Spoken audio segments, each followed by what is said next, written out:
Essa parada de cirurgia espiritual é uma coisa muito louca. Eu tenho um exemplo com a minha mãe disso. E até eu quero entrar numa linha agora. Sim. Porque o meu pai, eu tenho certeza que ele é um médium. Inclusive, ele tá fazendo curso comigo agora. Show de bola. Acho que justamente para tentar controlar isso. Ele é um médium que muitas vezes ele acaba sofrendo, mas eu vou chegar lá. Sim. Olha que louco. A minha mãe, ela tava com um mioma no útero. Isso eu devia ter, sei lá, uns 10, 12 anos. Inclusive, mãe, pai, se estiver assistindo, um beijo, amo vocês. Ela tava com um mioma no útero, um mioma gigante. Eu devia ter, acho que uns 10, 12 anos, alguma coisa assim. E acho que era 7 centímetros, 5 centímetros. Era um negócio grande, ela tava com cirurgia marcada. Aí meu pai levou minha mãe no centro espírita. No centro espírita que realizava cirurgia, tudo lá em Sorocaba. Eu frequentei muito lá.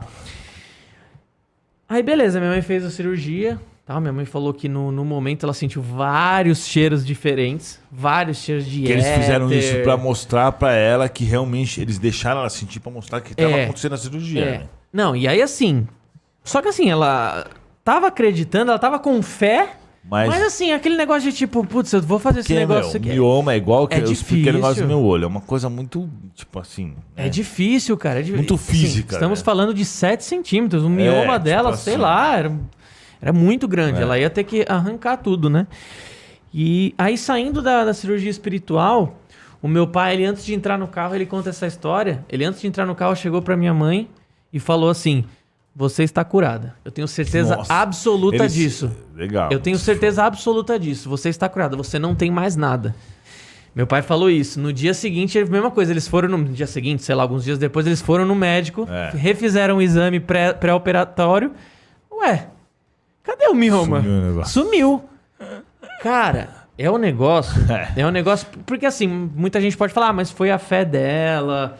Até acho que a fé ajuda. Sim, mas como é que a fé vai pegar a matéria, vai pegar uma célula defeituosa e vai, entendeu? Eu até acredito que a fé ela consiga te ajustar energeticamente, sim, digamos, pra estar em sintonia. Sim, mas por exemplo... tem alguma coisa aí, velho. que tem. Por exemplo, um peterígio, igual nasceu no meu olho. Como que a minha fé vai saber que tem que ser removido? Não tem sentido isso. Só se a fé tiver uma inteligência. Entendeu? Ou uma hérnia inguinal. Como que a fé vai catar um pedaço do intestino que tá pra fora, empurrar e colocar uma... A fé não faz isso daí. Pode ajudar? Sim, claro. Principalmente porque os espíritos vão operar quando a pessoa tem o seu mérito. E a fé vai entrar como mérito. Perfeito. Mas não vai simplesmente assim, o cara... Se o cara tá com uma dor de cabeça, até pode ser. Você fala, o cara tá com uma dor de cabeça, ele se autocurou com pensamento. Pode ser, isso pode ser. Tem muita coisa que dá pro cara se curar pelo nível do pensamento dele. Mas agora, tem coisas físicas assim que não tem lógica. A fé ir lá e devolver um negócio desse, entendeu? Só que vai uma coisa interessante a gente falar, que essas curas elas podem ser obtidas em outras religiões também. Sim. Como muitas igrejas evangélicas promovem curas, católicas. Lógico. Eles fazem curas que eles chamam de milagre, mensagem... O nome pouco importa. Convenhamos que o nome pouco importa, sim, né? Por exemplo, o cara vai lá na igreja pode chamar de Deus, pode chamar de Já, Ipseidade, pode chamar do que você quiser. O nome pouco importa, porque vai muito além de conceito, né? Dos conceitos que a gente pode falar aqui, né? Exato. O cara vai lá na igreja. Então a galera briga por nome. Briga por besteira. E é besteira, porque na verdade é a mesma coisa. O cara vai na igreja evangélica e ele vai lá e conversa com o pastor. O pastor acha que tá falando com Deus. Que na realidade, de certa forma, ele tá, porque os bons espíritos trabalham no nome de Deus. Na verdade, ele tá pegando o recado aí ele faz uma revelação. Que ele acha que a revelação veio de Deus. Que na verdade foi um espírito que passou para ele, trabalhar no nome de Deus para ajudar a pessoa, beleza? E as curas também são obtidas assim. Por exemplo, minha vizinha falava assim: não, eu vou na igreja, eu vejo os anjos. Porque na verdade os espíritos vão lá, que também muitos espíritos do bem usam roupa de anjo. Por quê? Ele tá lá, vai resgatar um cara que é católico lá no umbral. Se ele chegar um espírito de branco, pode ser que o cara saia correndo. Então ele se veste de anjo, ele tem roupa de anjo, ele vive como anjo. Né? O conceito que nós criamos é replicado lá. E aí ele vai viver dessas coisas. Então essas coisas não estão só no espiritismo, estão na Umbanda também, que faz curas, estão na igreja católica, na igreja evangélica, em tudo quanto é lugar. Total. Benzedeiras também. É muito louco. Me fala uma coisa, o meu pai, desde muito moleque mesmo, meu pai, ele vê espíritos em alguns momentos determinados do dia, e principalmente à noite, normalmente ele acorda, né? Aí às vezes ele fala que... Normalmente ele acorda... Quando ele vê... Por exemplo, tá um espírito, tipo, no canto do quarto dele. Quando ele tá acordando. Quando ele tá acordando. E não só no momento que ele acorda. Tipo assim, por que que eu falo isso, né? Porque quando ele foi atrás disso, há 30 anos atrás, sei lá, quando ele foi procurar exame, ele falou, pô, tô ficando louco, né? Aí ele fez um monte de exame e chegou a uma conclusão que o médico falou, ó, o seu cérebro tem um negócio que ele demora, entre aspas, 1 segundo, 2 segundos a mais pra acordar. Mas isso não faz o menor sentido, por quê? Porque meu pai, ele fala que muitas vezes ele levanta, vai até o banheiro, o espírito continua ali, vai até o banheiro, faz xixi, o espírito continua ali. Só que muitas vezes... É difícil para um cara cético, orgulhoso. Porque o que acontece? Você vai perguntar para um cara, para um biólogo, não todos, né? Óbvio que a gente tem biólogos espíritas, biólogos também que não são espíritas, mas você vai perguntar para o cara qual é a origem da vida. Ele tenta explicar, mas não tem como ele explicar a primeira célula, mas não tem como ele explicar. Sim.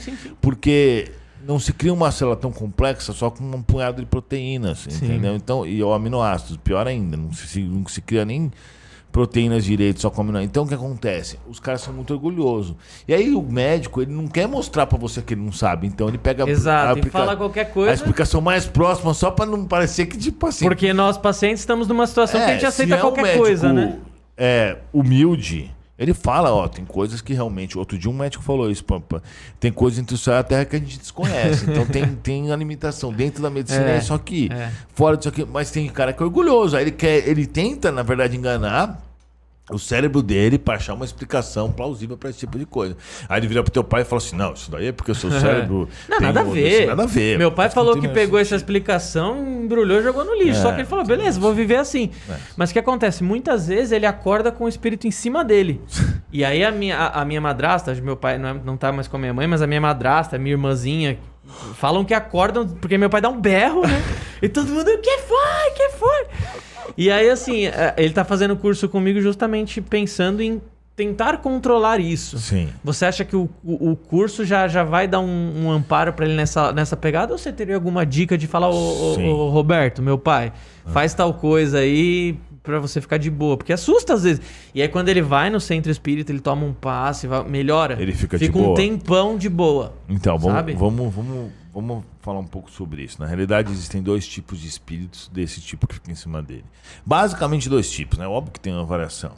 Um que está ligado, atrelado a vícios. Então, um cara que gosta de bebida, de cigarro, de droga, de sexo, de jogos, ou até de comida de forma assim, muito excessiva, óbvio, né? Não é de qualquer coisa. Todas as coisas assim, desreguladas, podem trazer isso, né? Ou até de raiva, de tristeza, de depressão, de inveja, de guardar rancor. Tem esses sentimentos também, eles acabam refletindo diretamente na sua vibração. Então, você baixou sua vibração, que é como se você tivesse uma faixa de rádio.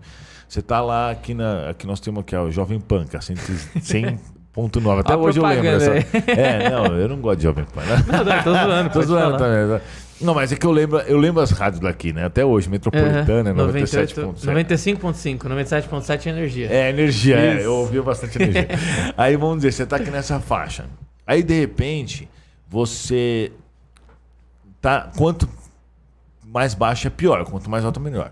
Então o cara vai lá, usa droga, por exemplo, soca lá embaixo. E aí o que acontece? Ele fica suscetível ao pensamento desses inferiores.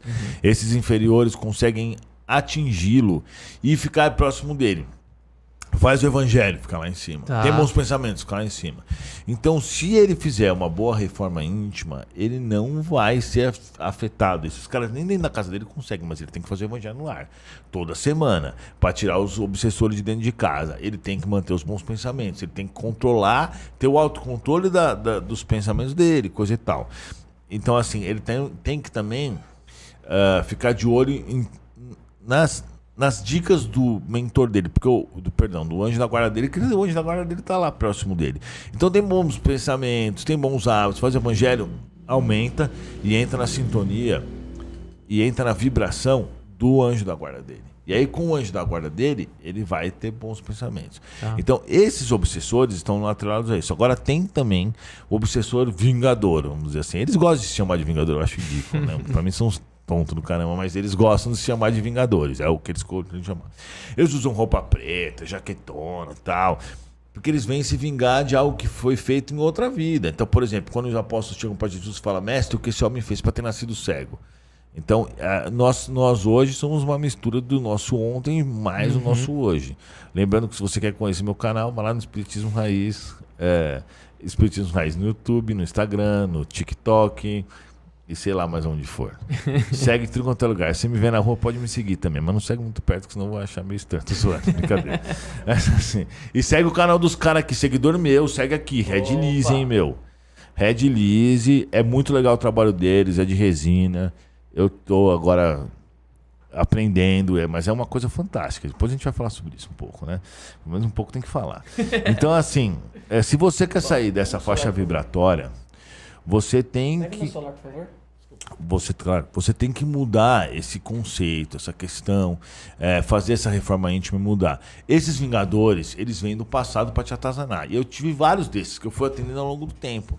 Só que os espíritos sabiam que eu ia atender eles, não deixavam eu ver eles. Então, tipo assim, eles ficam próximos de você e pela descrição, esses que acordam junto com você, que dormem junto com você, ou que acordam te assustando, eles estão muito atrelados, normalmente, a vidas passadas. Então, esse daí vai ser difícil, porque se ele tem uma ligação muito forte com você e nunca é injusta, por que o obsessor tá lá com você? Porque o plano superior permite. Por que o plano superior permite? Porque existe um propósito. Tipo assim, vamos dizer, você foi lá e roubou o cara na outra vida. O cara morreu. E aí você morreu também e o cara começou a te perseguir. De repente o cara te encontra. Óbvio que ele não te encontra ao acaso, né? E ele vai descontar em você o que você fez pra ele. Não é injusto, mas é normal isso. Não é que seu pai, oh meu Deus, come mal. Porque todos nós praticamente fomos muito maus no passado, né? Então nós temos esses caras que vêm nos cobrar dívida. E é uma treta do caramba. Então, por exemplo, outro dia eu tava lá fazendo negócio, eu ouvi e tava conversando tava fechando um negócio, né?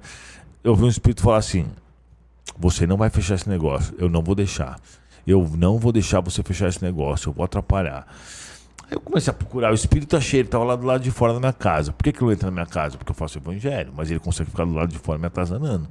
Aí eu falei pro cara, por que você está falando isso? Ele falou assim, até que enfim você pode me ouvir, né? Eu falei, posso. Aí ele começou a me contar que eu prejudiquei outras vidas. Aí meu mentor começou a me mostrar, na verdade, ele me atrapalhando muito nessa minha vida atual. Toda vez que... Claro que o meu mentor não deixava ele atrapalhar totalmente, mas deixava ele me atrapalhar em alguns negócios que, tipo, tava pra fechar e ele conseguia me atazanar. Como eu fiz o cara ficar pobre, eu não lembro a história, mas se eu não me engano, eu meio que roubei... acho que eu peguei a loja dele, roubei ele, vendi a loja dele, um negócio assim. Seu mentor te falou isso agora, né? Sim, ele tá tentando me lembrar, que na verdade é uma Devo história... perceber, tipo, você Porque eu não lembrava. Ontem, por exemplo, no podcast, eu falei uma informação errada. Eu falei que era 8.000 anos, luz, aí depois ele me corrigiu. Ele falou, não, você falou errado, corrija aí. Aí eu corrigi. Entendeu? Caramba. Então, tipo, eu acessei meu cérebro, eu encontrei a informação errada. Não tem como eu do nada lembrar disso. Depois ele me deu a informação certa. Aí eu fui lá e dei a informação certa. Entendeu? Então é óbvio que veio dele essa informação. Porque no meu cérebro, quando eu fui ver a distância de Sirius, que na verdade eu já esqueci se é 8 anos-luz, eu vi errado e vi 8.000, esse negócio assim, entendeu? Porque é a informação do meu burro cérebro, entendeu? Mas ele deu a informação certa, aí tudo bem. Aí ele falou isso e eu comecei a conversar com ele, eu falei, Peró, cara, tudo bem, mas eu peço desculpas a você se eu te prejudiquei, assim, não foi intencional e tal, papapá, né, chaveco pro obsessor deixar quieto. E ele falou, não, tudo bem, eu aceito. Por que meu mentor deixou eu ver ele? Porque sabia que ele já estava no nível de ser aceito. Minha expiação com aquela situação já tinha acabado, né? O karma já tinha acabado. Vou começar a usar a palavra karma, é mais fácil. Sim. Meu karma tinha acabado, né? E eu precisava me livrar dele, no sentido de assim, ele também precisava ter a chance de ser atendido. Então a gente foi lá e eu falei, Peró, então é o seguinte, já que você está de boa agora, vai com isso aqui, pá. Então no caso do seu pai, o que acontece é a mesma coisa. O obsessor, ele fica lá atazanando porque ele tem raiva do seu pai. Como eles não estão fazendo evangelho nem nada, ele consegue ficar na casa. E às vezes o que o obsessor faz? Ele monta nele e deixa seu pai acordar preocupado com essas situações. Aí acontece isso daí. Aí depois que ele gritou, ele não vê mais, mas o cara tá lá ainda, entendeu? Ele só não vê mais. Então se seu pai tá querendo ficar despreocupado, ferrou, porque agora vai ficar mais preocupado, porque eu acabei de falar que ele tá lá de qualquer jeito, né? Não, mas ele sabe que tá lá. Deve saber, né? Ô, Edu, mas agora eu tenho uma pergunta que não é de ninguém, é minha mesmo. Que, cara, eu achei muito interessante essa parte do karma, né? Que você falou que acabou o seu karma. Eu sinto que eu tenho um karma, eu sei qual que é ele, né? Relacionado a algumas questões afetivas que eu tenho e tudo mais. Sim. Cara, como que você sabe que um karma acabou? Então... Essa é a grande questão, né? É difícil, mas normalmente o karma, quando vai acabar, dá tudo errado. Tipo assim, acontece porque, pelo menos comigo é assim, pelas minhas experiências, todas as vezes são assim. Outro dia eu tava lá, eu tenho vários karmas financeiros, mas graças a Deus, segundo os espíritos, eu tenho esse mérito, então eles me dão essa proteção para que eu perca grana, mas não me ferre totalmente, entendeu? Então outro dia eu tava lá em casa, mexendo na bolsa, não sei o quê, e aí... Eu coloquei um dinheiro na bolsa, eu tava ganhando dinheiro todo dia. Todo dia eu ganhava dinheiro, R$1.000 por dia. Meu, que beleza isso aí. Meu mentor falou, manda ver, aposta fundo. Eu falei, você tem razão. Porque eu vou ficar apostando aqui? Eu tô perdendo meu tempo, vou meter bala, né, mano? E pau, eu meti uma apostando. No que eu fiz isso, puf, a bolsa subiu. Só que até aí, beleza, porque a aposta é diária. Eu falei, daqui a pouco vai cair. Eu falei, não vai? Ele falou, vai. É certeza? Ele falou, sim, é certeza. Então, beleza. Ele falou que a bolsa vai cair. Eu vou esperar, mas também de qualquer jeito, eu ia esperar de qualquer jeito, mesmo que ele não falasse nada. Meu, a bolsa subiu e de fato ela caiu naquele dia. Só que a hora que ela subiu, deu o dinheiro que eu tinha lá, a corretora vende automático. Quando você não consegue cumprir isso, se você não tem dinheiro suficiente para pagar pela tua perca, ele vende automático e você perdeu. Eu perdi, tipo assim, mano, tipo R$30.000 em uma hora. Eu falei, meu Deus do céu. Aí eu percebi que era uma expiação, óbvio, né? Aí eu falei, caraca, viu? Ele falou, mas vai cair. Você perguntou se ia cair, vai cair. Realmente caiu. Tipo, se eu tivesse deixado o dinheiro lá, se eu tivesse mais grana pra manter a aposta, precisa do dinheiro. Eu teria ganho, tipo, R$100.000. Tipo... E aí eu pensei, mano, eu falei, quer saber, eu vou na praia. Desci pra ir na praia, dei ré no Porsche, bati o Porsche Porque eu tinha colocado invertido, a vaga não tinha percebido. O carro tava invertido. Ai. E aí eu não costumava olhar pra trás, porque eu tava na outra vaga com o carro errado, porque os caras falaram, sei lá o que aconteceu, sei lá o que eu coloquei, dei ré e bum, bateu. Aí eu me liguei, falei, isso é expiação, porque perdi dinheiro que não foi intencional. Eu fiz tudo certo, tipo, deu azar, entendeu? Dei ré e bati o carro. Então essas coisas acontecem. Aí realmente tinha acabado uma expiação. Então, tipo assim, só que eu tenho um monte de expiação. E nós mesmos, humanos, a gente tá cheio de expiação. É normal isso. A gente fez um monte de besteira no passado. Sim. Você pega há 50 anos atrás, as coisas eram muito mais... As pessoas eram muito mais primitivas, violentas, há 100 anos atrás. Quer dizer, há 50 anos atrás a gente teve uma melhora na sociedade, porque era um novo tipo de sociedade. Mas há 200, 300, 400, 500 anos atrás, era terrível. A gente fazia coisas horríveis com as pessoas. Mesmo na Segunda Guerra Mundial, as atrocidades que as pessoas fizeram. Tal. Inquisição. Isso é louco. As pessoas não tinham dó nenhum. Então, assim, isso aí realmente causa muitas expiações e a gente realmente tem que pagar por esses karmas, é inevitável, né?